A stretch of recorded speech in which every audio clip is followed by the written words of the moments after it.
Hey guys, I know it's been a hot minute since we put out a YouTube video. Figured I'd put one out there to kind of give you an update on the channel. What I plan to do, where I plan to take it, those sorts of things. Truth be told, I really haven't had any tools to buy. I've pretty much got what I need for the time being, so I can't make that kind of content. Would like to make repair content, but we basically have 3 people in the shop, and so I spend most of my time doing administrative stuff. I don't actually get to work on cars that often for the time being. Hopefully when things get back to normal, I can actually spend more time in the shop and then make some repair videos that you guys enjoy. So, with that being said, I'll give you a little update on the YJ and go over a very small tool haul with you. So stay tuned. Yeah, so anyway, I just figured some of you guys might be interested to see, what I'm doing on the YJ, as I make progress in getting it back on the road safely. So I figured I'd just go over a few things with you. And also I took some footage of some of the tools that I've used recently on it. You might find it interesting. They were featured in a couple of tool hauls.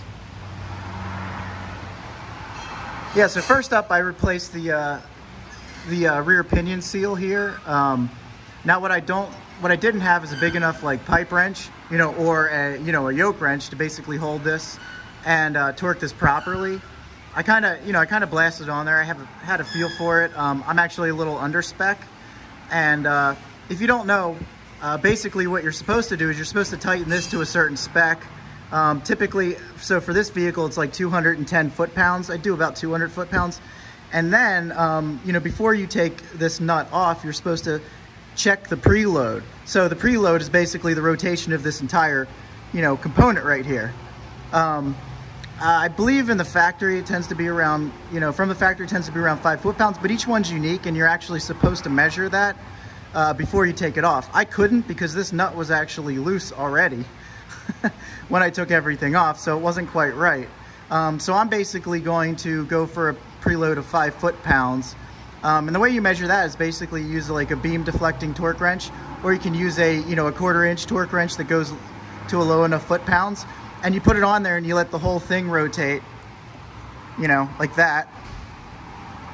And it'll give you a measurement of your, basically of your preload, so to speak. So what I ended up ordering is I did order a larger pipe wrench just to have, but I also found on Amazon this tool. It's made by a company called Massive. It's actually made in the USA. They CNC machine these plates that you can put in front of the yoke.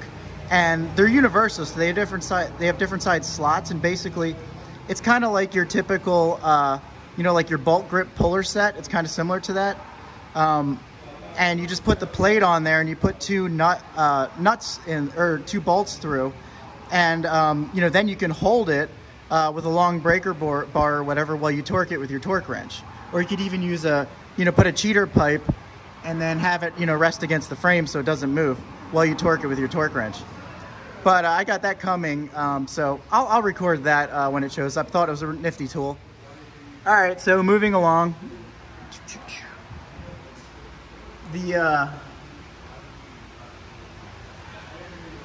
I cut this brake line here. It was really the only one that needed to be replaced. I cut that here, and that runs all the way back to there.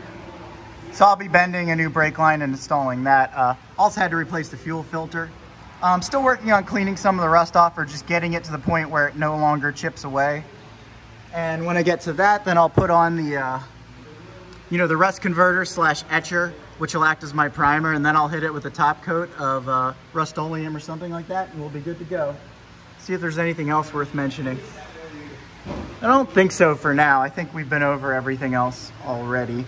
Oh, one thing I got to do is I blasted, this shock mount was still there. I actually blasted it off with one of those, with my air hammer, my 498. It's equivalent to the Big Nasty if you watch South Main Auto, but it's actually not made by Astro, it's the original. I've got the Chicago Pneumatic CP717. That's the original Big Nasty. The Astro Pneumatic Big Nasty is an exact copy off of that. The Chicago Pneumatic is made in Japan. The Astro Pneumatic is made in Taiwan. And if you look around, you can get the Chicago Pneumatic with bits, including the one I used, which was like that sheet metal seam ripper type bit. I just like stuck it in the grooves and like I hammered that crap right off. It's pretty good. You can even start it with like a, you know, with a cutting wheel and then stick the ripper right in that slot and hammer it right off. So it went super fast. It was convenient. It didn't really generate any sparks, so I didn't have to worry about the fuel lines. You know, as I start to remove a little bit more of that material, I'll have to blanket the fuel lines with something just to make sure no sparks go where they're not intended. But yeah, this side was already ripped off. That's where it started. So I'm made progress on removing the, you know, what's left of the bracket and the welds. Then I'll grind that flat and you know, install a new section of basically frame here that'll go right over the existing frame, and then I'll mount the new shock mount on top of that. Alrighty, I do have a few tools coming, but you know, they're either in the mail because I ordered them online, or they've just been back ordered on the tool trucks for a while. So I'll have another tool haul, but for the time being, this is all I got. So this is a brand new light from Snap-on. This rotates, it's magnetic on the bottom. This charges in 30 minutes. It's 450 lumens, but what's really great about this is the newest generation of these lights, is this is bigger and it creates a real nice area. So this is now my go-to for creating area lighting, you know, rather than the stick lights for targeted lighting. And so far I'm very, very happy with it. The magnet is fantastic, and it fits in there nicely. The other thing is I picked this up mainly just to complete a set. So this is an 8mm Matco. It's in that gear wrench style, you know, the XL, or actually the gear wrench XL doesn't flex, but it's more like the 120 XP, which I actually have here for comparison. But yeah, I just, the 120 XP set, unlike the regular XL gear wrench set, goes from 10 to 19, whereas the regular set I think goes even smaller, down to 8. So I didn't have an 8mm. I know it's equivalent to 5/16, which I got right here. But, you know, I just figured, what the heck? I'm a completionist. I thought it was cool. Now, one thing you'll notice is that the Matco and the gear wrench, by the way, gear wrench no longer supplies Matco tools. Matco separated from Apex some time ago, and so this tool is actually made by Cabo, you know, which is at this point should be pretty famous around YouTube because a lot of people know the quality of the wrenches they make. And there's the telltale sign. There's the little you know, sealed brass screw or whatever in the side of it. You can also see it's a little bit, you know, it's a little bit different. Like this ring is thicker here than on the gear wrench, but you know, and obviously the gear wrench XP is the double pawl, so you get 120 positions for 60 teeth. This Matco is, I think it's 90 teeth. Pretty sure that's what it is. Yeah, it's 90 teeth. Flip it over.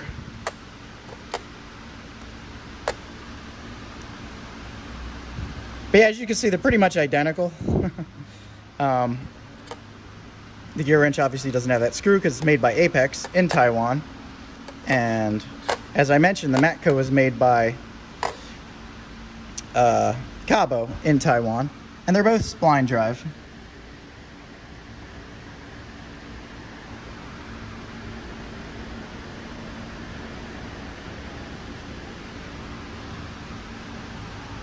And they are the exact same length, regardless of what's showing up on camera. And they're both great.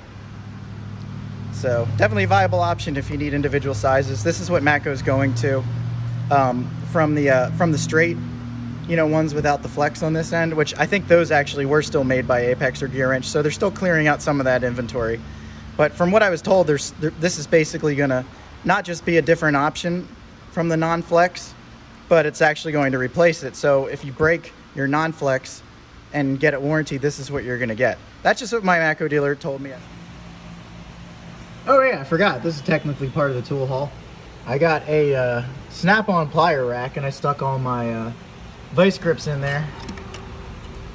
They're it's a little bit big for them, but you know, whatever.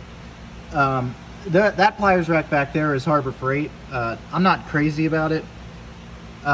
It's really hard to like slide, you know, those dividers on it.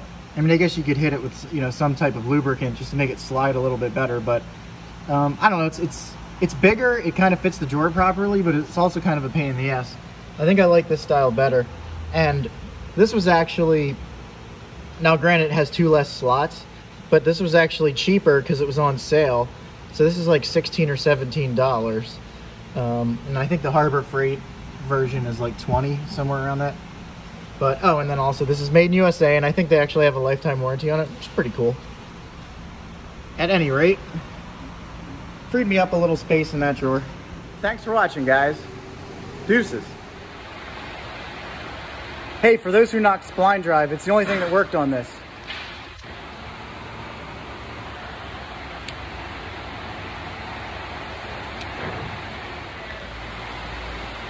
These stoppers from a previous tool haul are handy. Sometimes this tool does beat a die grinder.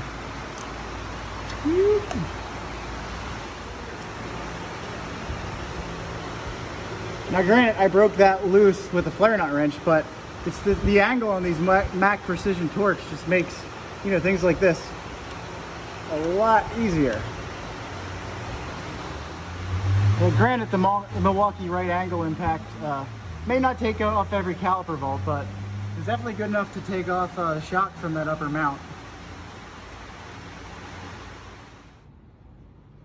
Hell hath no fury like